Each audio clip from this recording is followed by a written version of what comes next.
Hello viewers! My name is Guido Ruiz and today I will be talking about Google's new terms of service, its changes to the way Google works, and its purpose in uniting all services like YouTube and Chrome into one user experience. I will also be talking about the ethical problems brought by these, both good and bad, as well as the many solutions to the possible downsides of these new terms of service. In this presentation, we will first begin talking about Google, what it is, and the features it offers. The ethical problems brought by the change in terms of service will then be discussed. Afterwards, we will explore exactly which accepted code of ethics the new terms of service violates, and conclude with an overall view of the current situation. What is Google? Google is an American multinational corporation that deals with internet resources.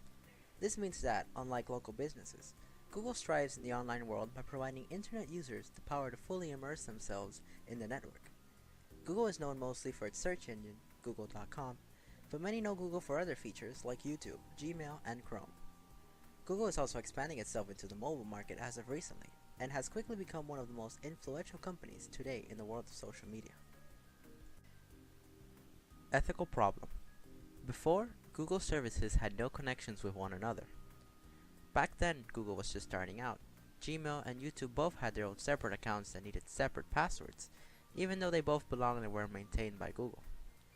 This was kind of a nuisance, because it meant a lot of remembering amongst other things. Data was simply not shared between them.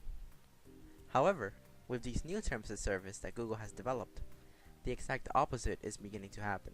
It gives each of Google's applications an access to a centralized server where all your information is stored. No longer do you have to log into YouTube with a different email or password, which means in a click of a button you can access your email just as you would regularly. However, that also means that services like Google Analytics, which you might or might not use, still has access to all that information. What about user privacy? Does this bring an ethical problem? The good. With these new terms of service, there's a lot of great new usability options that Google now offers. Everything is more intuitive and connects with one another. For example, you no longer need multiple Google accounts. You don't need to remember many usernames and passwords as said before. And once you are logged in, you stay logged in no matter what service you switch to. Another great thing is policy. Policies are important because they outline your exact role in Google services, as well as tell you what you can and cannot do. Before, there would be way too many policies to consider. Each service had a different policy, and many of the information stated were redundant. Now, with one centralized policy, you can understand exactly your limits with Google, as well as your benefits, without having to put so many pieces together. Another great thing about the new terms of service is the easier transfer of content between each and all of Google's services. Now you can share a YouTube video that you like through Gmail with a click of a button, similarly to how share on Facebook buttons work on the net. This means no more downloading, uploading, copy or pasting when trying to share data between services. Ease of access and intuitive experience is definitely a great improvement from before. The bad. The biggest and most severe problem with what seems to be a great new terms of service is your inability to opt out. As said before, the new terms of service brings about user privacy into an area of concern. Google has access to your YouTube recommendations, for example, depending on what you browse for. Let's say in a hypothetical situation that you are buying secretly an anniversary gift. How would you feel if, in a public setting, the recommended videos for something you are watching on YouTube suddenly led to ways on giving an anniversary present the right way, or how to know which gift will work? Surely these videos wouldn't be bad, but would that jeopardize your job and friends if they were simply to be watching the original video which you were watching with you? What about YouTube ads that can change depending on recently bought items? If you have purchased pills for bowel problems on Amazon, for example, would you feel comfortable if the ads next to the videos on YouTube showed offers on them? There would definitely be a breach of privacy, and Google's new terms of service does not allow you to do anything about it as long as you are using their services because it's their right. And if that does not seem bad enough, even your personal emails from Gmail can be analyzed and provide you with different search results on the web. Violations. There definitely is a privacy violation, and it's not just according to me. ACM, or Association for Computing Machinery, has a widely accepted code of ethics that most computer scientists follow.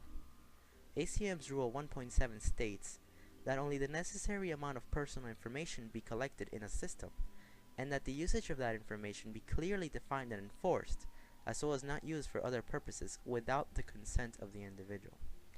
Google's Terms of Service does state that data will be shared, but not explicitly. In order to supplement with such a change, Google needs to directly tell its users that data is being shared between services because, for starters, not all Google users are planning on using every service that Google offers. They have the right to know that those services that won't be used will also have personal data. But Google's registration page, where sure information should be told, does not have this warning. This is a privacy violation specifically because this new perk is not as enforced and explicit enough to let the users know completely. At the same time, there's definitely some confidentiality support, specifically according to ACM's Rule 1.8, which states that user information should not be compromised and should be kept private. Google does not share any data between services of other companies, and ads and video recommendations changed by this policy are all controlled and managed by Google themselves. In no way is there a breach of your data. Conclusion. Google's new terms of service provides ease at the cost of privacy. It is true that there's a lot of confidentiality thanks to Google's way that it manages your data, but it is also true that some areas of these new terms of service will not appeal to all of Google's users. A Google user should not be forced to use all of Google's services. If they use YouTube on a daily basis, Gmail, Chrome, they should not be forced to use analytics, and they should know that their data is being shared to analytics even if they are not using it. On the other hand, it's important that Google provides an intuitive experience because that's what they're known for. If you have been using Gmail for a long time and you want to start using YouTube, you should be able to do this transition easily, and you shouldn't have to worry much about different accounts, different passwords, and other works. There definitely needs to be some changes in order to provide an opportunity to users who do not agree with the new terms of service, as well as those who do agree. A lot of people like Google, and Google isn't going away.